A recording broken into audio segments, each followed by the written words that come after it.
Merhaba arkadaşlar. Runcam Airsoft versiyonu inceleme videosuna hoş geldiniz. Biliyorsunuz Runcam uzun zamandır piyasada ve RC cihazlar için ürünler üretiyordu. Bu gördüğünüz standart modeli Runcam'in. Hızlıca özelliklerini anlatmak gerekirse geniş açı çekim yapabiliyor. 1080p çözünürlükte ve 60 Hz hızında gayet kaliteli HD yayınlar bununla yakalayabiliyorsunuz. Wi-Fi özelliği var. 3.7 voltluk harici bir pili var. Ekstra pil edinebiliyorsunuz. Powerbank bağlantısı için arkada çıkışı bulunmakta. 40 gramlık bir ürün. Bunu Airsoft'ta kullanabilmek adına birçok insan harici lensler alarak montesini çeşitli yöntemlerle vidalama, silikonla montesini yaparak biz Airsoft kullanıcılarına ürünü sundu. Fakat hem görünüş açısından hem lensin bulunurluğu açısından riskleri de vardı. Kişisel olarak bizim bunu yapmamız her zaman mümkün değil. Herkes bununla ilgili bir bağlantıyı yapıp bunu Airsoft'ta kullanamıyordu. Yapabilen arkadaşlar, ele alışmış olan arkadaşlar da kendilerince bunun satışını yapıyorlardı zaten. Bir el emeği karşılığında. Şimdi biz Runcam'den Clear ile görüştük ve bu ürünü Airsoft için nasıl uyarlayabileceğimizi konuştuk. Neleri tamamlamamız lazım, ne gibi artılar koymamız lazım diye konuştuk. Ve sonunda Clear bize 2 tane Airsoft için ürün sundu arkadaşlar. Gerçekten çok heyecanlıyım bu konu hakkında. Bu gördüğünüz Runcam'in Airsoft versiyonu 35 mm lense sahip kamerası. Ve 50 mm lens ile gelen Runcam 2 Airsoft modeli arkadaşlar. Bağlantının çok iyi olmasına dikkat edin. Çok şık. Bizim yaptığımız modellemelerde silikon gözükebiliyordu. Vida atarken lenste kaymaya neden olabiliyorduk. Bu arada lenste kayma derken kendi yaptığımız modellemelerde bu aparatı çıkartıp kendi lensimizi taktığımız zaman bu vida veya silikon lensin burada durması için değil arkadaşlar. Lensle Runcam 2'yi buluşturduktan sonra istediğimiz mesafeye göre odak ayarını yaptığımız zaman o odak ayarında kalması için sabitleme yapıyoruz. Bunda silikonla artık lensin dönmemesini sağlıyoruz veya vida atarak. Çeşitli kayıplarla ancak öğrenilebilecek, elin alışılabileceği bir şey. Yalnız bir kere yaptığınız için siz de riske atmak istemiyorsunuz ve bu yüzden hazır modellerini Runcam 2'nin web sitesinden alabilirsiniz arkadaşlar. Bunun yanında mount konusunda da Runcam 2 büyük bir atak yaptı.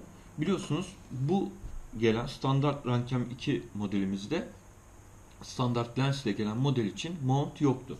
Sadece gördüğünüz bu aparatla geliyordu. RC cihazlara montesi için ortasında şurada vidanın takılabileceği bir aparat var. Bunu RC cihazınıza sabitliyorsunuz. Daha sonra onunla havada çekim yapabiliyorsunuz. Gördüğünüz şekilde. Bunu buradan takarak bir vida ile cihaza, quadrocopter'e veya diğer cihazlara bunu sabitleyerek çekim yapabiliyordunuz. Biz bunu Airsoft için aldığımız zaman Runcam 2 ve üzerine lens taksak da takmasak da çeşitli fikirlerle Airsoft silahımıza bunu bağladık. Gördüğünüz gibi bu benim kullandığım aparatlardan biri. GoPro için yapılmış. Burayı Airsoft silahımın railine takıyordum ve buraya ön tarafta selfie cam modunu kendimce yakalıyordum. Şöyle, bunu da Runcam'in biliyorsunuz önceden gelen şöyle bir bandı var. Cırtlı. Bununla burayı sararak Runcam'i sabitliyordum. Fakat yine de dönmeler, kayıplar olabiliyordu. Şimdi Runcam'den Airsoft silahlarının rail sistemine uygun bir mount yapmasını rica ettim ve Clear anında cevap vererek ilk prototipini bana gönderdi. Evet, bu ilk prototipi arkadaşlar. Runcam 2 base'ini aynısını alarak RC cihaz bağlantısı gibi altına bir rail sistemine giren mount ile bunu buluşturmuşlar vidayla. Bu şekilde bir Runcam 2 mount'u elde ettik. Şöyle göstereyim. Bunu da buraya yerleştirdiğimiz zaman işte bu. Bunu Airsoft silahımızın rail sistemimize taktığımız zaman artık bir target cam'imiz var. Fakat buradaki tek bağlantı biraz beni tereddüt ettirdi ve Claire ile bunu konuştum. Airsoft silahımızı serbest bıraktığımız zaman oyun aralarında ve tekrar aldığımız zaman veya çalılık bir yerden geçerken çalıların, dalların takılması, bunda şöyle dönmelere rahatlıkla neden olabiliyordu arkadaşlar. Olabileceğini düşündüm daha doğrusu ve bunu Claire ile paylaştım. Yani bunun bizim için çok ergonomik olmadığını, daha stabil bir mount'a ihtiyacımız olduğunu söyledim.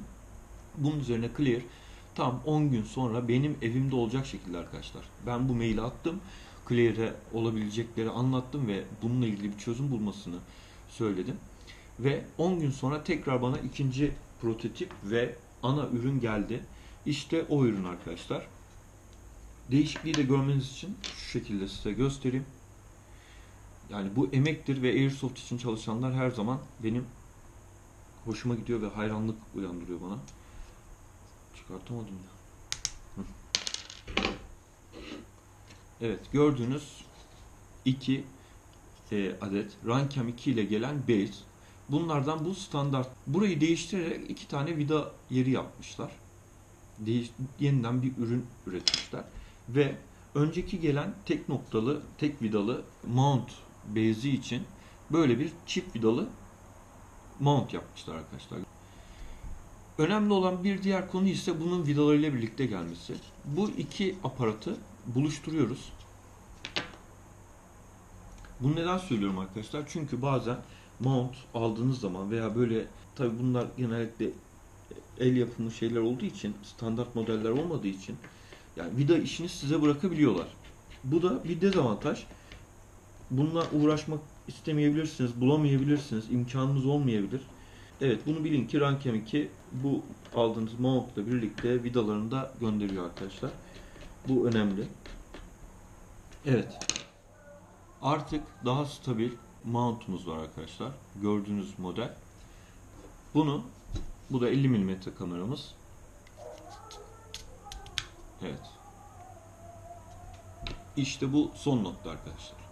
Runcam 2 bizim için Airsoft modellemesiyle 50 mm ve 35 mm'lik lenslere sahip Runcam 2 modellerini piyasaya sürdü ve hali hazırda kullanabileceğimiz, siteden sepete ekleyebileceğiniz ve uygun bir fiyata, sanırım 20 dolar civarıydı, bir mount'la bize sundu. Evet, bu ilk prototipleri, bu ise ikinci prototipleri arkadaşlar. Gayet şık. Şöyle göstermem gerekirse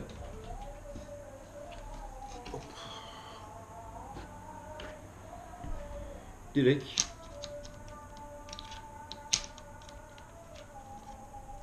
işte bu arkadaşlar. Gayet kullanışlı ve yani yapılabileceğin iyisi diyeyim size ben. Yalnız feedbacklerle Runcam 2 kendini geliştirecektir. Benden olsun, sizden olsun. Gördüğünüz, olmasını istediğiniz, daha iyi olur diye düşündüğünüz her konuda Runcam 2'ye veya bana bunları iletebilirsiniz. Tam bir ideal target cam'imiz olmuş oldu. Çok da hafif, inanın Airsoft silahınızı kullanmanızı kesinlikle engellemeyecektir. Arkadaşlar kesinlikle tavsiye ederim. Bunun dışında size söylemek istediğim şu da var. Farklı mount seçenekleri olarak Brain Explorer sitesini takip edin. Brain Explorer'ın da böyle bir 3D print ile yapılan mount'u var. Ve gördüğünüz Pack Style Dual Runcam 2 kamera mount'u bulunmakta. Bunu özellikle size göstermek istiyorum çünkü ben de kullandım. Bu mesela vidası olmadan geliyor arkadaşlar. Vidasız geliyor. Siz bunu monte ediyorsunuz rail sistemine. Şöyle aparatları da var. Bu gördüğünüz yere açarak işte kameranızı koyuyorsunuz. Tam Runcam 2 için yapılmış bir ürün ve kapatıyorsunuz.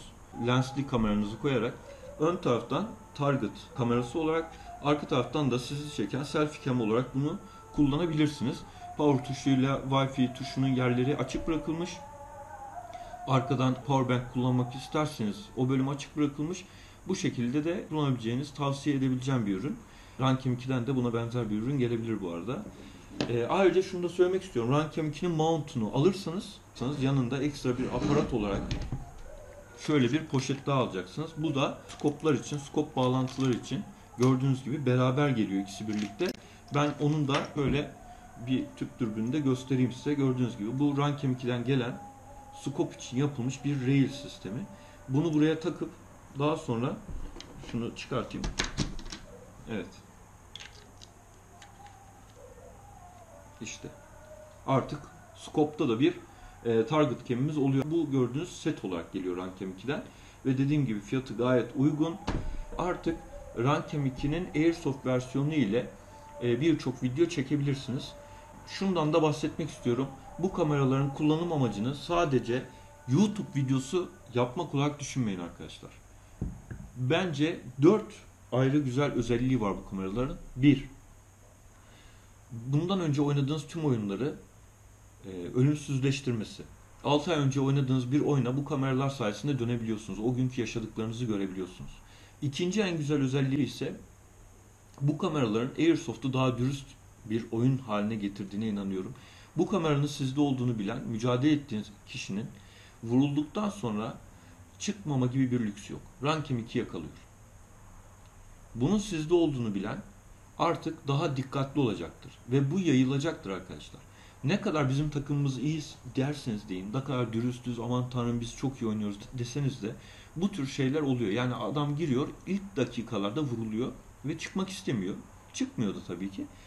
Yalnız oyunun daha ilk dakikalarında karşı takım oyuncusunun onu vurduğu için elde ettiği hazzı, mutluluğu kursağında bırakıyor. Bundan haberi yok. Bu kameralar bu işi çözüyor. Bunun ayrı bir tartışma konusu tabii ama oyunların, tekrar söylüyorum, daha legal, daha adil, daha da Airsoft ahlakına uygun halde geçmesini sağlıyor Runcam 2. Bir diğer özelliği, kendinizi görüyorsunuz arkadaşlar. Yani üçüncü özellik olarak bunu söyleyebilirim. Oyun tarzınızı, ilerleyişinizi, hedefe yaklaşma şeklinizi, yani nereden açığım vardı, nereden vuruldum veya nasıl hedef alıyorum, Airsoft silahımın ayarları nasıl, ben nereye hedef alıyorum, o nereye sıkıyor gibi konularda daha iyi bilgi sahibi oluyorsunuz. Yani oyun tarzınızı görüyorsunuz arkadaşlar. Ve bu hep elinizde. Kendinizdeki gelişimi de daha rahatlıkla fark edebilirsiniz. Dördüncü ve son özelliği, YouTube videosu yapabilirsiniz bu kameralar ile. Nasıl? Sadece kafada tek bir kamera ile tek bir görüşten YouTube videosu yapmaktansa birçok açı ile görsel bir şenlik yaratabilirsiniz. Yani Runcam 2'yi kesinlikle tavsiye ediyorum. Bu gördüğünüz kutularda geliyorlar. Ve bu gördüğünüz aparatlarla. Runcam 2'nin eski RC versiyonunda turuncu bant vardı. Onu da siyah yaptılar. Kendi gri renklerini de siyaha dönüştürdüler. Çok yakışıklı bir hal aldı. Kesinlikle tavsiye ediyorum arkadaşlar. Sorularınız için bana thepunisher@ermantaşdemir.com'dan mail atabilirsiniz. Kanalıma abone olmayı unutmayınız. ermantaşdemir.com web adresimde de bu incelemeleri yayınlıyorum. Oradan da takip edebilirsiniz. İyi günler.